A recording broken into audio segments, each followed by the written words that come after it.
Hello, I am Tim Shirley, the Senior Minister of the SouthShore United Church of Christ. This is a virtual sermon for July the 5th called Identity Irregularities. The 1965 song by the soft soul group The Lovin' Spoonful, the song called Did You Ever Have to Make Up Your Mind, provides a wonderful metaphor for the church and her churches today. Did you ever have to make up your mind and pick up on one and leave the other behind? Did you ever have to make up your mind? Did you ever have to finally decide and say yes to one and let the other one ride? There's so many changes and tears you must hide. Did you ever have to finally decide? And then you bet you'd better finally decide. Perhaps unlike any time before, congregations are perplexed, conflicted and confounded and confused in so many ways, struggling to decide what they want and determine who they want to be, all masking what so many congregations truly believe to be the real issue, the real concern at stake. What will help us grow? Numerically.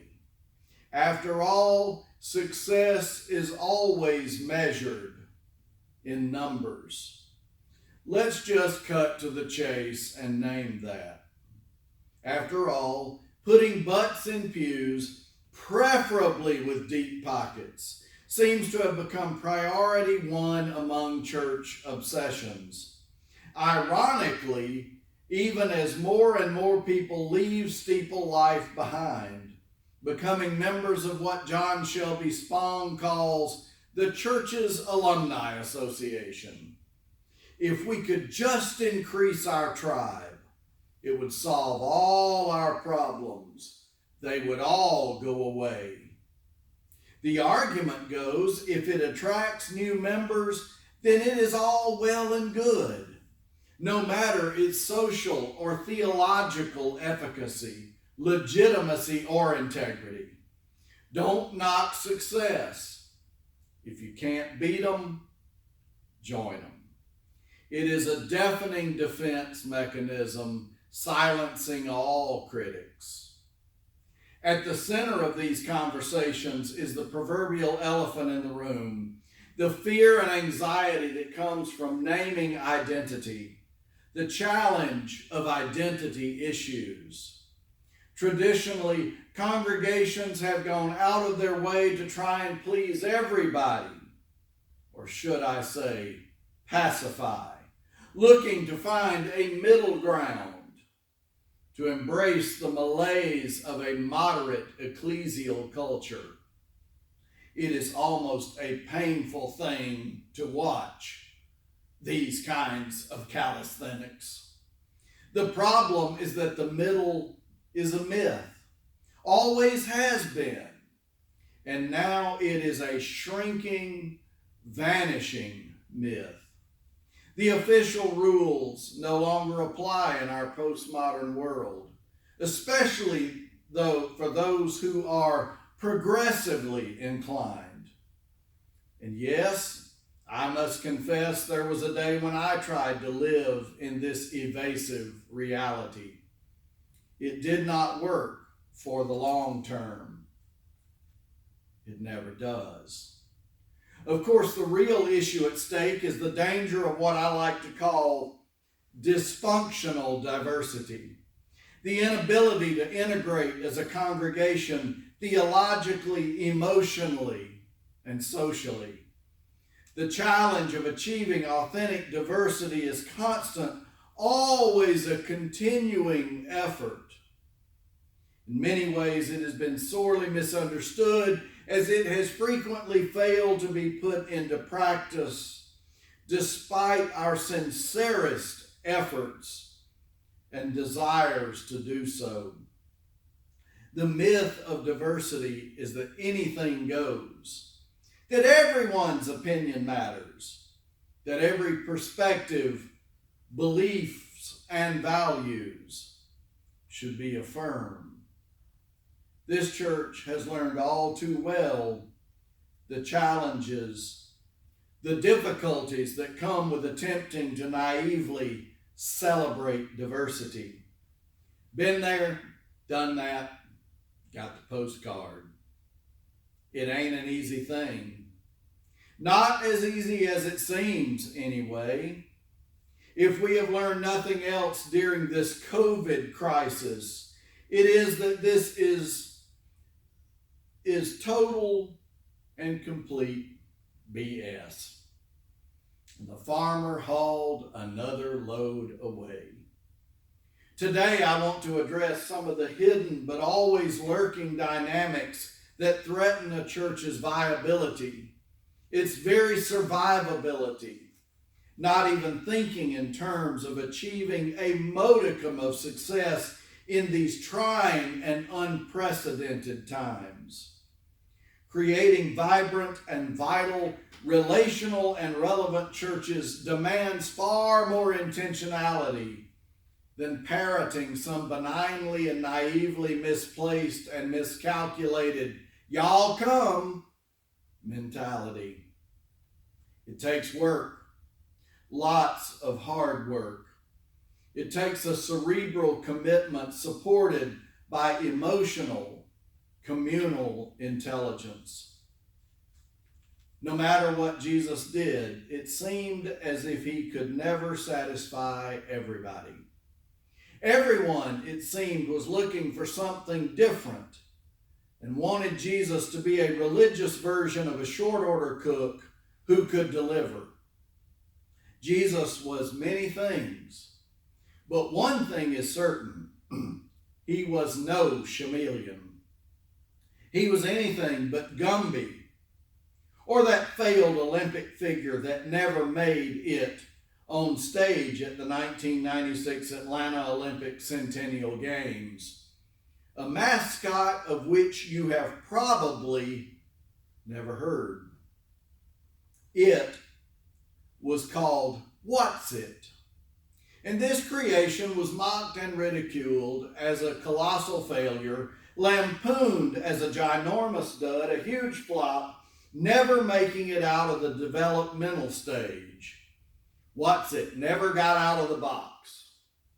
Focus groups lambasted the annoying laboratory experiment. What's It was supposedly designed to be an affable and amusing, cuddly thing, able to exhibit great flexibility, meeting the needs of all circumstances and situations. I must say that the little monster ironically brought people together, galvanized the entire city because of the utter disdain for the creature. What's It eventually and inevitably became Izzy, the official accepted mascot. Or should I say, What's It morphed into Izzy. Still somewhat unsatisfactory, but a far better representative. But back to Jesus. He literally lived a damned if you do, damned if you don't existence. It is no wonder that at least on occasion, his frustration was evident, even as it morphed into outright anger and hostility, boiling over for everyone to see.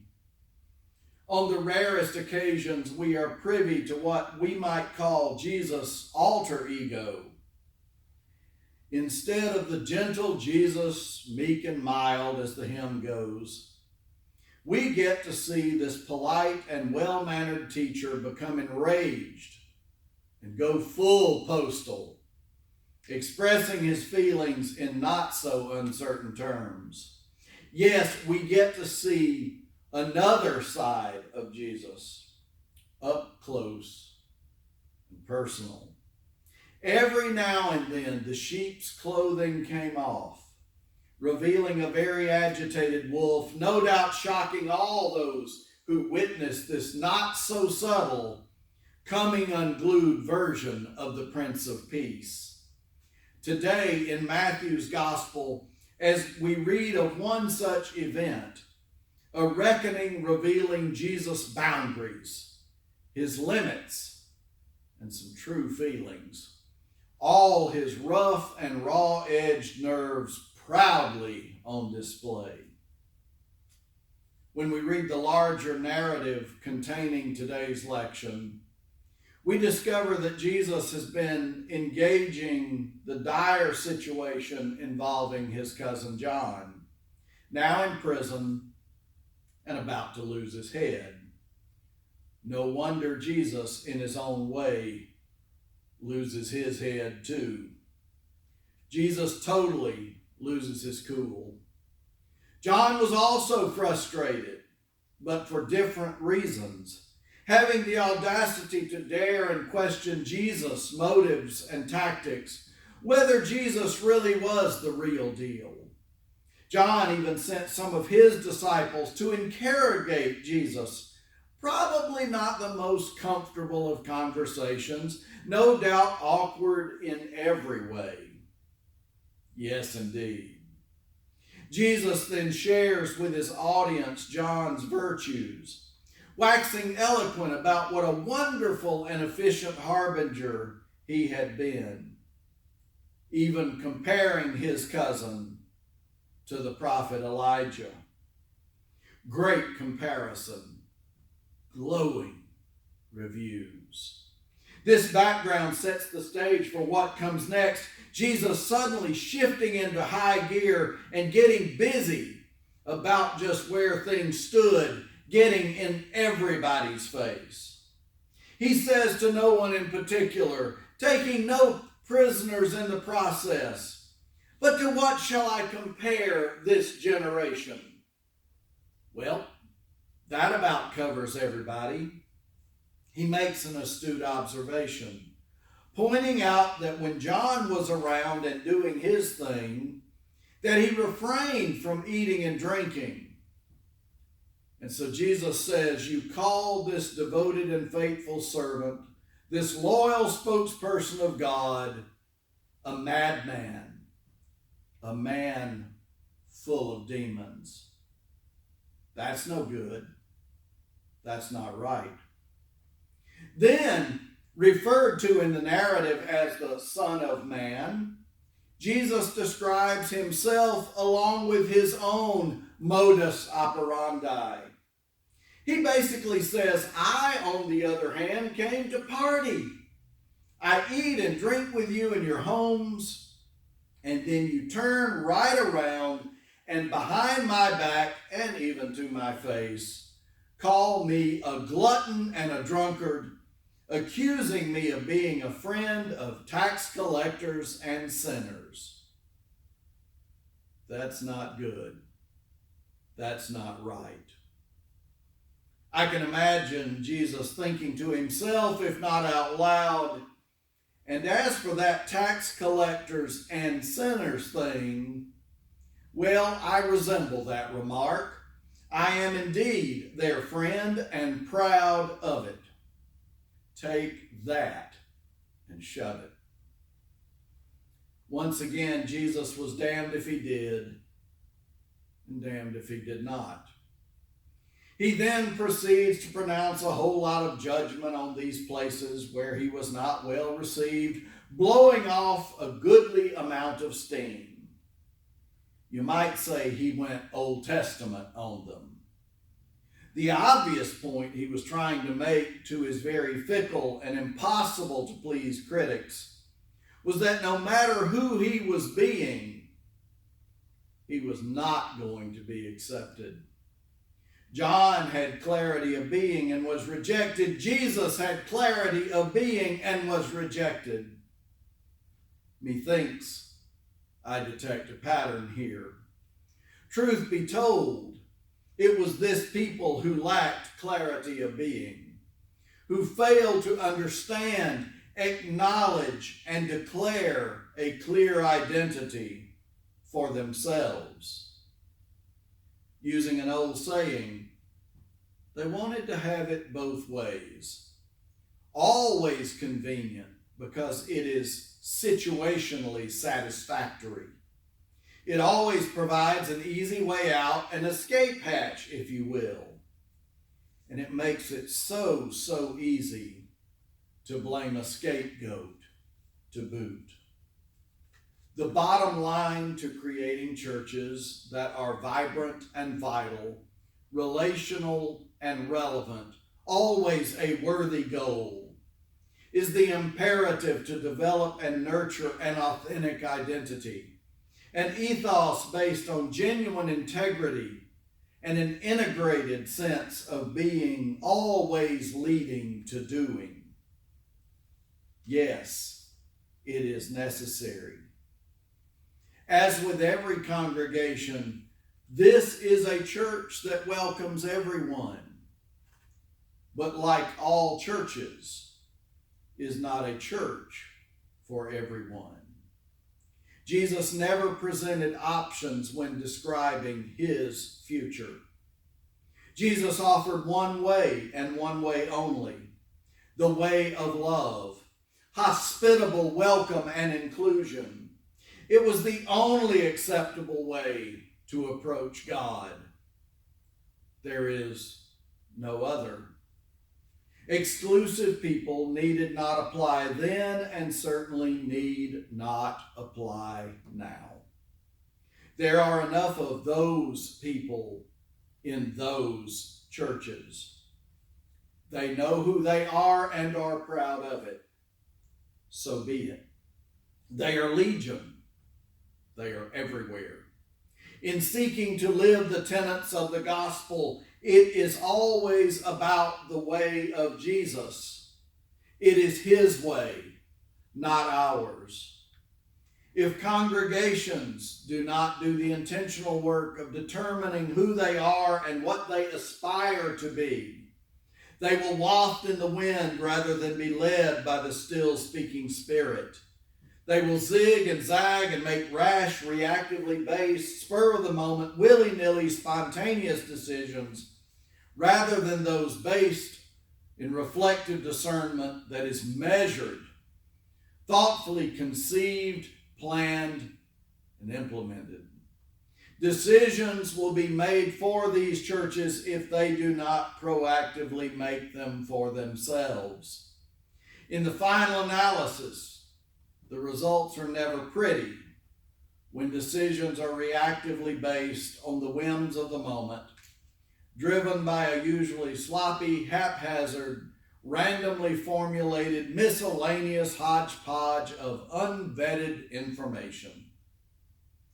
That never creates a church, but always devolves into nothing more than a social club supported by religious underpinnings and a sprinkling of ministry and mission aspirations. Congregations that thrive are congregations that say what they mean and mean what they say, practice what they preach, and preach what they practice. I close this sermon with the vivid reminder expressed by John the Revelator in the mysterious book of Revelation, an apocalyptic thriller indeed. Short on prophecy, but long on mythological fantasy. I wish to call your attention to one of the 7 churches described in this terrible tale, the church at Laodicea. One of these Asian churches, one of the 7, is described as patient, Ephesus. Another impoverished, Smyrna. Another a house of Satan, Pergamum. Another loving, faithful, serving and patient, but harboring a woman named Jezebel, Thyatira. Sound familiar? An immoral teacher. Still another as dead, Sardis. Still another faithful, Philadelphia.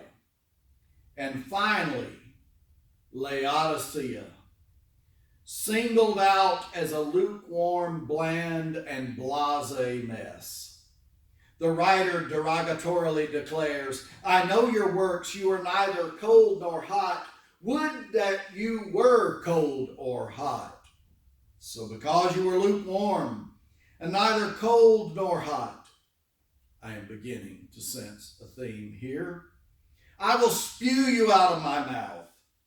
For you say I am rich, I have prospered, and I need nothing, not knowing that you are wretched, pitiable, poor, blind, and naked. Hope probably ashamed. Oh my. Oh Nelly.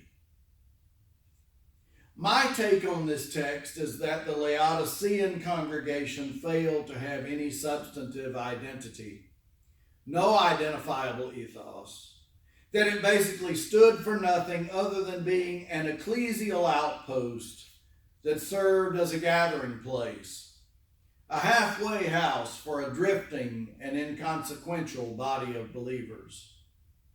They had no clue, no idea who they were. And what is sadder still is that this body politic thought that everything was fine and dandy A-OK. The membership was comfortable and no one seemed to mind or care about their mundane existence. What a sad state of affairs. My contention has always been that this was a milquetoasty moderate church, mainstream, dare I say, lamestream, swimming in the wrong river kind of way. It was a place where everyone looked for the false security of the middle ground, hoping to appease everybody who came their way, make everybody happy. Always impossible.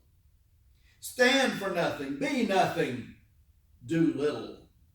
In the midst of persecution, Roman terror and torture on all sides, harsh conditions demanding taking sides and declaring self, proclaiming a witness, a prophetic witness, a faith testimony. This church apparently sought safety and security, hoping to hide and ride out the storm. All around them, martyrs were standing tall while falling to the sword, proclaiming their allegiance to Jesus, a proud loyalty befitting his most worthy followers.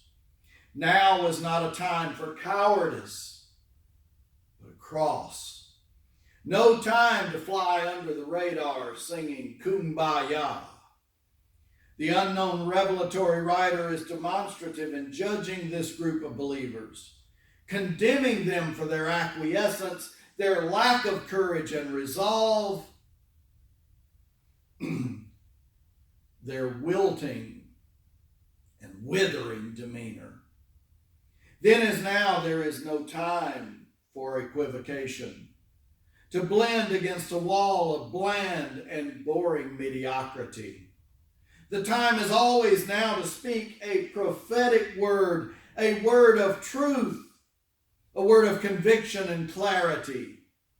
And the only way to do that is to set a course by determining and proudly naming an identity. This is the hope for the church and all churches, no matter where they find themselves on the theological spectrum. Ironically, theology does not matter, does not play into this equation as much as a clearly defined and detailed perspective in terms of a local church's development.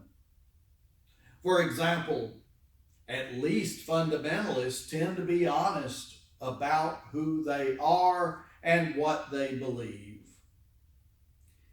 An Enya song from 1995 called Anywhere Is provides a metaphorical backdrop. I took the turn and turn to begin a new beginning. Still looking for the answer, I cannot find the finish. It's either this or that way, it's one way or the other. It should be one direction. It could be on reflection. the turn I have just taken, the turn that I was making, I might be just beginning. I might be near the end. Decisions made will always determine outcomes lived. In the name of the one who creates, redeems, and sustains, and whose path is plain, clearly marked for all to follow. Amen and amen.